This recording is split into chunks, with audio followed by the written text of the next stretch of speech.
ஞானானந்தமயம் தேவம் நிர்மலஸ்படிகாகிருதியும் ஆதாரம் சர்வ வித்யானாம் ஹயக்ரீவம் உபாஸ்மகே. நேயர்கள் அனைவருக்கும் அஸ்ட்ரோகே செய்யுங்கள் பணிவான நமஸ்காரங்கள். பராபவ வருஷம் 14/4/2026 இது தமிழ் வருஷங்களில் பார்த்தாலேயானால் 60 வருஷங்களில் 40வது வருஷமாக வருது. விஸ்வாவசு வருஷம் அப்படின்றதுக்கு அடுத்ததாக பராபவ வருஷம் வருது. இந்த வருஷத்தினுடைய ராஜா அப்படின்னு பார்த்தோம்னா குரு பகவான். மந்திரி செவ்வாய். இந்த வருஷத்தில் மந்திரி செவ்வாயாக இருக்கார். இந்த வருஷத்தில் சேனாதிபதி அர்க்கியாதிபதி அப்படின்னு சொல்லக்கூடியவர் சந்திரன். அதனால் பார்த்தாலேயானால் தானியங்கள் அதிகமாக கிடைக்கக்கூடிய வாய்ப்புகள் நிச்சயமாக உண்டு. இருந்தாலும் நெருப்பு சம்பந்தப்பட்ட பிரச்சனைகள் அதிகமாக வரக்கூடிய வாய்ப்புகள் உண்டு. ராஜா குருவாக இருக்கிறதுனால எந்த ஒரு விஷயத்தையும் நிச்சயமாக வெற்றிகரமாக கையாண்டு மக்களை காப்பாற்றக்கூடிய வாய்ப்புகள் உண்டு.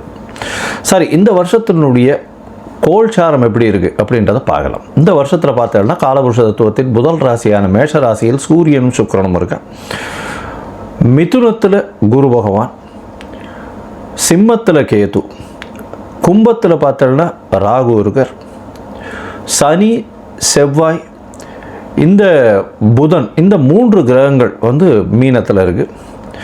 இந்த வருஷம் பிறக்கக்கூடிய நாள் செவ்வாய்க்கிழமை. நட்சத்திரம் பார்த்தாலேயானால் இந்த வருஷம் பிறக்கக்கூடிய நாளான நட்சத்திரம் சதய நட்சத்திரம், ராகுவோட நட்சத்திரம். மிகப்பெரிய மாயை விளையாட்டுகள், சித்து விளையாட்டுகள் இதெல்லாம் மிகப்பெரிய மாற்றங்கள் ஏற்படுத்தக்கூடிய வாய்ப்பு. ஏஐ அப்படின்னு சொல்லக்கூடிய ஆர்டிஃபிஷியல் இன்டெலிஜென்ஸ் மிகப்பெரிய மாற்றங்களை ஏற்படுத்தக்கூடிய அளவிற்கு இருக்கக்கூடிய வாய்ப்பு உண்டு. கம்ப்யூட்டர், சாஃப்ட்வேர், ஹார்ட்வேர் ப்ரோக்ராமிங், மாயை விளையாட்டுக்கள், ஃபண்டு டிரான்ஸ்போர்ட் ஆகுது. அதை தவிர இந்த ஏரோஸ்பேஸ், ஏரோடைனமிக், அதை தவிர காற்றின் வழியாக பிரச்சனைகள், இது எல்லாமே வரக்கூடிய காலகட்டமாக அமைய போகிறது. இந்த வருஷம் பார்த்தோம்னா ராகு கேத்துக்குள்ளே எல்லா கிரகமும் ஆரம்பிக்கிறது. எல்லா கிரகங்களும் இந்த வருஷம் ஆரம்பிக்கும் போது ராகு கேத்துக்குள்ளே இருக்கிறதால எந்த ஒரு விஷயமும் ஆரம்ப காலகட்டத்தில் தடையாக இருக்கும். இது குரு பகவான் மாறின உடனே, அதாவது 26/5/2026 குரு பகவான் கடகத்துக்கு வர்றார். இந்த வருஷத்தில் 3 பெயர்ச்சிகளும் நல்லபடியாக இருக்குது. அதாவது சனி பகவான் பெயர்ச்சியில் இருந்தாலும் வக்கரகதி கிடையாது. எப்போ 5/7/2026 அதாவது ஜூலை மாதத்தில் குரு பகவான் பெயர்ச்சி அடைகிறார். 26/5/2026 அப்போ அந்த 26/5 அப்போ பார்த்தேனால் குரு பகவான் பெயர்ச்சி அடைகிறதன் மூலம் மிகப்பெரிய ஏற்றம்.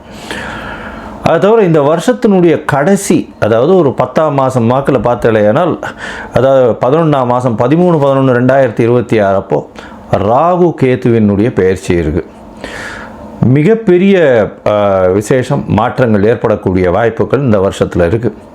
ராகு கேத்துவின் பெயர்ச்சிக்கு அப்புறம் பார்த்தலையானால் மகரத்தில் ராகுவும் கடகத்தில் கேத்துவும் இருக்கக்கூடிய காலம். இந்த காலகட்டத்தில் பார்க்கும்பொழுது குருவோடு சேர்ந்து இருக்குது. அதாவது குரு பகவான் இந்த வருஷம் திருப்பியும் பெயர்ச்சி ஆகிடுறார். 10ஆம் மாதத்துலேயே பெயர்ச்சியாகி சிம்மத்துக்கு போகிறார். இந்த காலகட்டத்தில் பார்த்தாலேயானால் குரு பகவான் சிம்மத்தில் இருக்கிறது ரொம்பவுமே விசேஷம். ஆட்சி விழா, அதாவது சிம்மம் அவருடைய நட்பு வீடுன்னு சொல்லக்கூடியது. அதனால் மிகப்பெரிய ஏற்றம் கிடைக்கும்.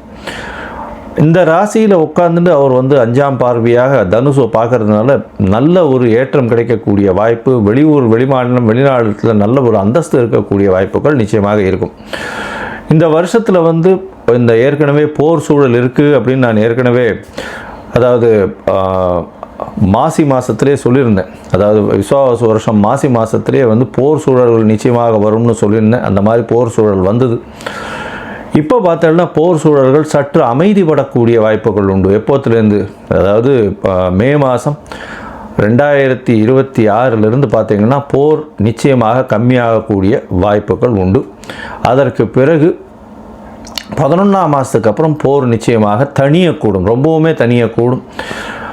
இதில் பார்த்தேனால் இந்த இது அரேபியன், சவுத் வெஸ்ட் ஏஷியன் கண்ட்ரீஸ்ன்னு சொல்லக்கூடிய அரேபியன் கண்ட்ரீஸினுடைய கை ஓங்கக்கூடிய வாய்ப்புகள் நிச்சயமாக இருக்கும்.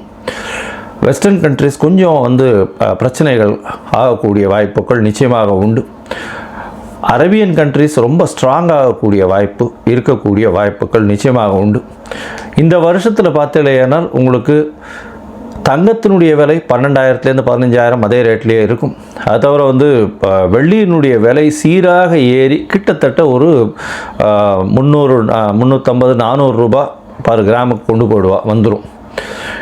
இப்போ பார்த்தோம்னா இந்த வருஷம் நம்மளுடைய இந்தியன் கரன்சி ஸ்டேபிளாக இருக்கும். இருந்தாலும் டாலர் ஸ்டெபிலிட்டினால் வந்து இந்தியன் கரன்சி சற்று வீழக்கூடிய வாய்ப்புகள் மிகவும் அதிகம். 105 ரூபா வரலும் போகக்கூடிய வாய்ப்புகள் நிச்சயமாக இருக்குது.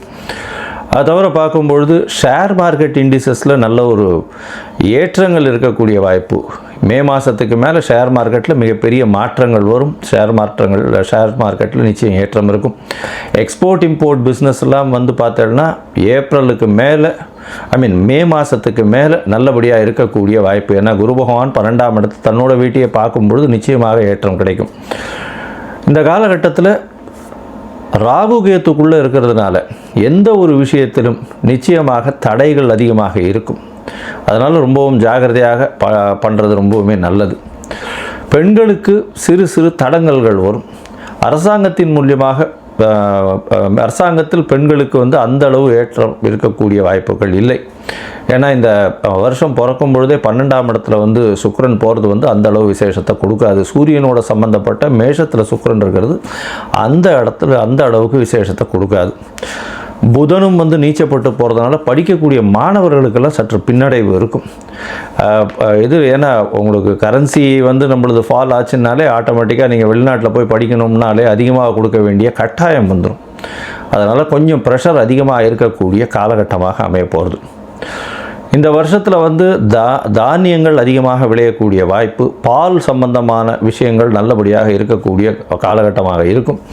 எந்த ஒரு பிரச்சனையையும் நிச்சயமாக சமாளிக்கக்கூடிய ஒரு பெரிய விஷயம் வந்து நம்மளுடைய கண்ட்ரிக்கு நிச்சயமாகவே இருக்கும். ஏன்னா குரு பகவான் வந்து இந்த வருஷத்தினுடைய ராஜா பொறுப்பில் இருக்கிறதுனால எந்த ஒரு விஷயத்தையும் எல்லாத்தையும் அனுசரித்து போகக்கூடிய நல்ல ஒரு ஏற்றம் இருக்கும். சட்டத்திட்டங்கள் கடுமையாகக்கூடிய வாய்ப்புகள் உண்டு. ஏன்னா மந்திரி வந்து செவ்வாயாக இருக்கிறதுனால. சரி, இந்த வருஷம் மேஷம் முதல் மீனம் வரை எப்படி இருக்குது அப்படின்றத பார்க்கலாம். ஒரு ராசியாக பார்க்கலாம். அதற்கு முன்னாடி என்னுடைய மொபைல் நம்பர் காலிங்கில் போயின்னு இருக்கும். உங்களுக்கு அஸ்ட்ராலஜிக்கல் கன்சல்ட் தேவைப்படுமேயானால் நீங்கள் எனக்கு ஃபோன் பண்ணுங்க. உங்களுடைய date time place of birth சொல்லுங்கள். உங்களுடைய பெயர் தாய் தகப்பனார் பெயர் அனுப்புங்க. என்னுடைய கட்டணம் என்னன்னு சொல்கிறேன். இந்த கட்டணத்தை வந்து பே பண்ணிவிட்டு யூடிஆர் நம்பர் ஷேர் பண்ணுங்க. ஏன்னா நான் பார்த்த அதாவது 70 to 80% ஜாதகத்தில் பார்த்தேன்னா சந்தி நிறைய இருக்கும். அதாவது நட்சத்திர சந்தி, நட்சத்திர பாத சந்தி, அது தவிர லக்ன சந்தி இதெல்லாம் இருக்கும். இந்த காலகட்டம் நன்னா இருக்குன்னு நினச்சின்னு இருப்பா. ஆனால் அவளுக்கு பெரிய அடி விழக்கூடிய வாய்ப்புகள் உண்டு. ஏன்னா அவள் வந்து மிருகசீரிஷம் 2ஆம் பாதம்னு நினச்சின்னு இருப்பா. மிருகசீரிஷம் 3ஆம் பாதத்தில் இருக்கும். அப்படி பார்த்தோன்னா ரிஷப ராசின்னு நினச்சின்னு இருப்பா, மிதுன ராசியாக இருக்கும். ரிஷப லக்னம் நினச்சின்னு இருப்பா, மிதுன லக்னமாக இருந்துன்னு இருக்கும். இதெல்லாம் கூட பரவாயில்ல. விசாக நட்சத்திரமில் வந்து 2 இது வந்துடும், மாறி வந்துடும். அதாவது 3 பாதங்கள் ஒன்றுத்துலேயும் 4ஆம் பாதம் ஒன்றுத்துலேயும் வந்துடுறதுனால சுக்கிரனோட வீட்லேயும் ஒன்று செவ்வாயினுடைய வீட்லேயும் மாறி வர்றதுனால மிகப்பெரிய பிரச்சனைகளும் வரக்கூடிய வாய்ப்பு உண்டு. ஏன்னா இதுக்கு உண்டான சுவர்கள் அதுக்கு கிடையாது. அதனால் வந்து பிரச்சனைகள் நிச்சயமாக வரும். அதனால் உங்களுடைய ஜாதகத்தில் இருக்கக்கூடிய சந்தி என்ன ஏதுன்றதெல்லாம் பார்த்துட்டு உங்களுக்கு உண்டான ஜாதகத்தை போட்டு உங்களோட வந்து டைம் ஸ்பெண்ட் பண்ணுறேன். அதாவது டைம் இது பண்ணி அப்பாயின்மெண்ட் ஃபிக்ஸ் பண்ணுறோம். உங்களுடைய தசாபுக்தி அந்தரம் சூக்ஷ்மம் எப்படி இருக்குன்றதை பார்த்து, இப்போ இருக்கக்கூடிய கோல்சார நிலை எப்படி இருக்குன்றதை பார்த்து உங்களுக்கு உண்டான பலன்கள் என்னன்றதையும் சொல்கிறேன். சரி, இப்போ மேஷம் முதல் மீனம் வரை இந்த பராபவ வருஷம் 2026-27 என்னென்ன மாற்றங்கள் ஏற்றங்கள் கொடுக்கும் அப்படின்றத பார்ப்போம். மிதுனம், மிருகசீரிஷம், திருவாதிரை, புனர்பூசம் இந்த 3 நட்சத்திரம் 9 பாதங்களை கொண்ட ராசி. ராசியின் அதிபதினு சொல்லக்கூடியவர் புதன். இந்த வருஷம் பராபவ வருஷம் பிறக்கும் பொழுதே பார்த்தோம்னா உங்களுடைய ராசிநாதன் 10ஆம் இடத்துல நீச்சப்பட்டு போகிறார். நீச்சப்பட்டு போனாலும் 11ஆம் அதிபதி 11க்கு 12ஆம் இடம்னு சொல்லக்கூடிய 10ஆம் இடத்துல இருக்கார். சனியோடு சேர்ந்திருக்கார். 9ஆம் அதிபதியோட 8, 9 அதிபதியோடு சேர்ந்திருக்கார். அதனால் தொழிலில் நல்ல ஒரு மேன்மை இருக்கும். தொழிலில் வந்து ஒரு நல்ல ஒரு மாற்றங்கள் இருக்கும். கவலைப்பட தேவையில்லை. ஏற்கனவே குரு பகவான் உங்களுடைய ராசியில் உட்கார்ந்து தீர்க்கமான சிந்தனையை கொடுப்பார். குடும்பத்தில் வந்து சந்தோஷத்தை கொடுக்கக்கூடிய வாய்ப்பு, திருமண பாக்கியம் அமையக்கூடிய வாய்ப்பெல்லாம் இருக்கும். மே மாதத்துக்கு அப்புறம் பார்த்தோம்னா குடும்பத்தில் நல்ல ஒரு சந்தோஷம் இருக்கும். பணவரவிற்கு பஞ்சம் இருக்காது. ஏன்னா குரு பகவானினுடைய மாற்றம் வந்து நல்ல ஒரு ஏற்றத்தை கொடுக்கக்கூடிய காலகட்டம். முயற்சிகளில் சிறு சிறு தடங்கள் இருக்கும், இருந்தாலும் தடங்கள் இருந்தாலும் அந்த தடங்களை தாண்டி வெற்றி பெறக்கூடிய வாய்ப்புகள் நிச்சயமாக உண்டு. ஏன்னா கேது பகவான் 3ஆம் இடத்துல இருக்கார். கேது 3ஆம் இடத்துல இருக்கிறது நல்ல ஒரு ஏற்றம். இளைய சகோதரர்களோடு சிறு சிறு கருத்து வேறுபாடு வரக்கூடிய வாய்ப்புகள் நிச்சயமாக உண்டு. ராசிக்கு பார்த்தாலேயானால் உங்களுக்கு 9ஆம் இடத்துல ராகு இருக்கார். ராகு 9ஆம் இடத்துல இருக்கிறதுனால தந்தையின் மூலியமாக வரக்கூடிய சொத்துக்களில் சற்று பின்னடைவு இருக்கும். தந்தையின் உடல்நிலையில் நல்ல ஏற்றம் இருக்கக்கூடிய காலகட்டமாக அமைய போகிறது. உங்களுடைய ராசிக்கு பார்த்தாலும் தொழிலில் பெரிய ஏற்றம் இருக்கும், கவலைப்பட தேவையில்லை. பணவரவிற்கு பஞ்சம் இருக்காது. உடல்நிலையில் சற்று பின்னடைவு இருக்கக்கூடிய வாய்ப்புகள் நிச்சயமாக உண்டு. மே மாதத்துக்கு அப்புறம் அதாவது பேச்சில் நல்ல ஒரு ஏற்றம் இருக்கும், பணவரவிற்கு பஞ்சம் இருக்காது. எடுத்த காரியங்கள் அனைத்தும் நிறைவேறக்கூடிய வாய்ப்புகள் நிச்சயமாக இருக்கும். சிறு சிறு தடங்கள் இருந்தாலும் எந்த ஒரு முயற்சிகளிலையும் நிச்சயமான வெற்றி இருக்கக்கூடிய வாய்ப்புகள் நிச்சயமாக உண்டு. உங்களுடைய ராசிக்கு பார்த்தாலேயானால் 8ஆம் இடத்துல ராகு போய் மறைகிறார். மறைஞ்ச ராகுன்றது பெரிய விசேஷம். 8ஆம் இடத்துல 11ஆம் மாதத்துக்கு அப்புறம் பார்த்தாலேயானால் மகரத்தில் போய் ராகு போய் உட்கார போகிறார். 8ஆம் இடத்துல மகர ராகு மிகப்பெரிய ஏற்றத்தை கொடுக்க போகிறார். இருந்தாலும் உடல்நிலையில் சற்று பின்னடைவு இருக்கக்கூடிய வாய்ப்பு உண்டு. குரு பகவானால் பார்க்கப்பட்டாலும் உடல்நிலையில் சற்று பின்னடைவு இருக்கும். கொஞ்சம் ஜாகிரதையாக உடல்நிலையை பார்த்துக்கிறது ரொம்பவே நல்லது. 8இல் ராகு மறைந்த இடத்திலிருந்து திடீர் பண வரவுகளை கொண்டு கொடுக்கக்கூடிய வாய்ப்பு, அபரிமிதமான செல்வங்களை கொடுக்கக்கூடிய காலகட்டமாக அமைய போகிறது. அது தவிர பார்த்தோம்னா உங்களுக்கு 10ஆம் இடத்துல இருக்கக்கூடிய சனி பகவான் மூலியமாக நல்ல ஒரு ஏற்றம் இருக்கும். 10ல் சனி இருக்கார் அப்படின்னாலே தொழிலில் அபரிமிதமான ஏற்றம் இருக்கும். சிறு சிறு தடங்கள் வந்தாலும் வெற்றி வாய்ப்புகள் அதிகமாக இருக்கக்கூடிய காலகட்டமாக அமையிறது.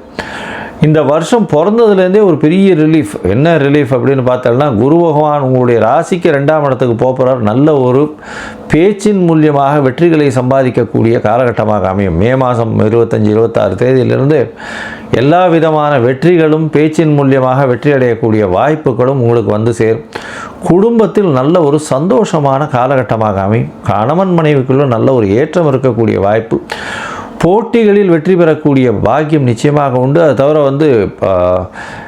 எதிர்பாலினத்தவர் மூலியமாக நல்ல ஒரு ஏற்றம் இருக்கக்கூடிய காலகட்டம். பார்ட்னர்ஷிப் தொழிலில் நல்ல ஒரு ஏற்றம் இருக்கும். ஏன்னா 7ஆம் அதிபதியே 2ஆம் இடத்துல இருக்கார். பார்ட்னர்ஷிப் தொழில் மூலியமாக திடீர் பணவரவு அதிகமாக இருக்கக்கூடிய காலகட்டமாக அமைய போகிறது. இந்த காலகட்டத்தில் பார்த்தாலேயானால் உங்களுடைய ராசிக்கு வேலையில் மாறுதல் வரும், ஏற்றங்கள் இருக்கக்கூடிய காலகட்டம், எடுத்த காரியங்கள் நிச்சயமாக நிறைவேறக்கூடிய காலகட்டம், பேச்சிலேயே எல்லாரையும் மயக்கக்கூடிய வாய்ப்புகள் உண்டு. உங்களுடைய பேச்சுக்கு எதிர்பேச்சு இல்லாத அளவுக்கு நல்ல ஒரு ஏற்றம் இருக்கும். மொத்தத்தில் பார்க்கும் பொழுது இந்த மிதுன ராசிக்காரர்களுக்கு பராபவ வருஷம் மிகப்பெரிய ஏற்றத்தை கொடுக்கும். ஏற்றம் எதில் கொடுக்கும் அப்படின்னு பார்த்தாலேயானால் இந்த குரு மாறுவதற்குள்ள திருமணம் நிச்சயமாக ஃபிக்ஸ் ஆகக்கூடிய வாய்ப்புகள் உண்டு. அதற்கு பிறகு குடும்பத்தில் நல்ல ஒரு சந்தோஷமான காலகட்டமாக இருக்கும். பணவரவிற்கு பஞ்சம் இருக்காது. பேச்சில் நல்ல நளினம் இருக்கக்கூடிய காலகட்டம். சிறு சிறு தடங்கள் வந்தாலும் முயற்சிகள் வெற்றி அடையக்கூடிய வாய்ப்பு. இளைய சகோதரர்களோடு சிறு சிறு பேச்சில் அதாவது உறவு முறிசல் இருக்கக்கூடிய வாய்ப்புகள் நிச்சயமாக உண்டு. மறைந்த இடத்திலிருந்து திடீர் பணம் வரும். இந்த ஆயில் அந்த மாதிரியான வியாபாரங்கள் பண்ணுறவங்களுக்கு திடீர் வியாபாரங்களில் பெரிய ஏற்றம் கிடைக்கும். என்ஜினியரிங் கான்ட்ராக்ட்ஸு, அதை தவிர என்ஜினியரிங் ஜாப்ஸ் ஏதாவது பண்ணுறவங்களா இருந்தாங்கன்னா, அதாவது அந்த mechanical engineering, marine engineering, steel, iron and steel இந்த மாதிரியான வியாபாரம் பண்ணுறவங்களுக்கு பெரிய ஏற்றம் கிடைக்கக்கூடிய வாய்ப்பு. அதை தவிர இந்த அக்கௌண்ட்ஸ், காமர்ஸ் ரிலேட்டட் பீப்புளுக்கெல்லாம் பெரிய மாற்றங்கள் ஏற்படக்கூடிய காலகட்டமாக அமைய போகிறது. இந்த காலகட்டத்தில் குரு பகவானுடைய பார்வை 6, 8, 11, 3 இடத்துலையும் விழறதும் பெரிய விசேஷத்தை கொடுக்கும். 6, 8, 10, 3 இடத்துல விழறதும் விசேஷத்தை கொடுக்கக்கூடிய காலகட்டம்.